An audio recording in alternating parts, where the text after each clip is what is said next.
Maggie's Wake is an award-winning Canadian female-fronted roots band that delivers unforgettable performances while creating a sound that is at once both classic and modern.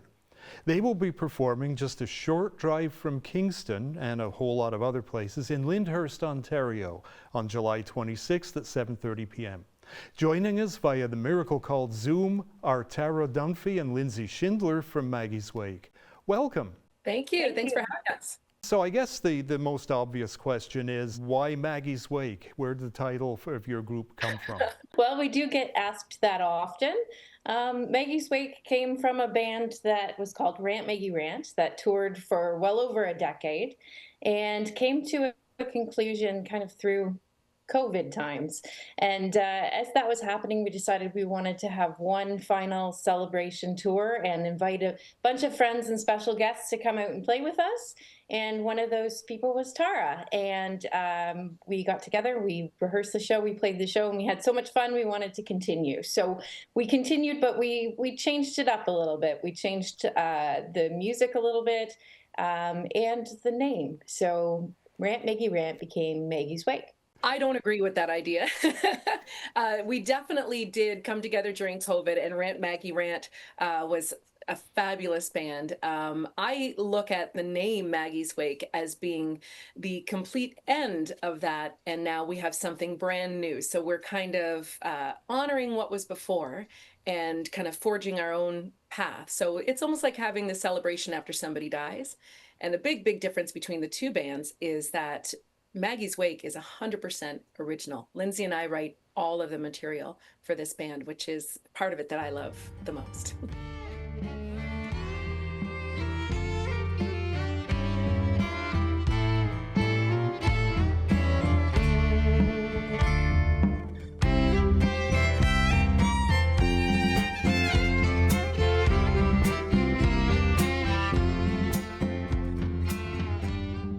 Where do you get the inspiration for the songs that you write?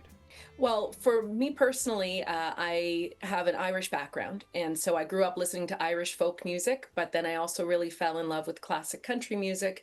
I play a lot of jazz, so my inspiration comes from all of those different genres, and especially with the songwriting, my inspiration comes from real life stories. So I try and write as much about a real experience, that a Canadian would have. We are a very proud Canadian band, and that's definitely kind of the anchor of a lot of the songs. My background is very much rooted in the East Coast of Canada and fiddling in that style, and also the Ottawa Valley kind of Ontario region style. And the tunes are formed in that format, but the inspiration is coming from life experience and oftentimes emotion, and just as a form of expression.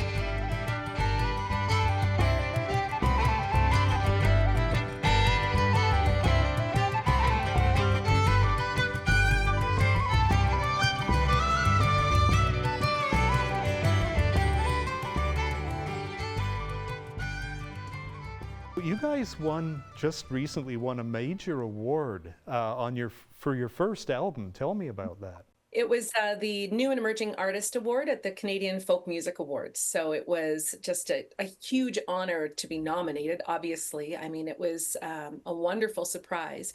But when we were sitting there and they called our name, my goodness, Lindsay and I were both just completely gobsmacked. It was wonderful. And we got to, meet a bunch of other incredible artists and people in the industry while we were up in Ottawa for the festivities over the weekend. It was just a wonderful experience. And the tour that you're on now, where else are you going to be playing? How have audiences responded? We have started into our summer dates, and generally we feel like we win people over, and people who may not expect to like this type of music turn around loving it in the end. So I think we've had a really great response so far. We've just finished a couple of dates locally in London, Ontario, and we just got back from Maryland, actually.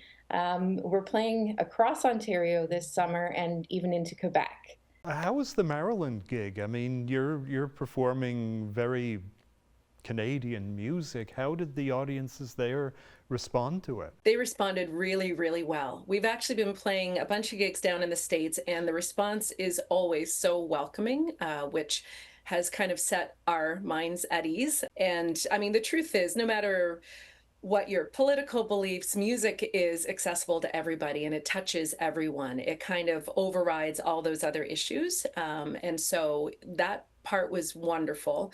Our songs are very Canadian, and we also sing about serious experiences. We sing about immigration in a number of our songs. And so that was something that I guess when we went into the one particular tune down there, I was thinking, I wonder if this is actually going to be well received considering what they're going through at the moment. But people seem to understand the message, and it was a great experience. We are really, really excited to be playing at Furnace Falls Farm. I've actually performed there before with Luther Wright and the Wrongs. We just had such a wonderful time. I could not wait to come back with Maggie's Wake. And you know, the music that we play is so accessible, like I said, to everybody. I mean, I don't think I've ever met somebody who didn't love Celtic music. It reaches you in a way that some other styles just can't, you know, and so I know we're going to have a great crowd there, and there's going to be dancing and singing, and it's going to be wonderful. Return with the dawn, oh my Bridget, where have you gone? Oh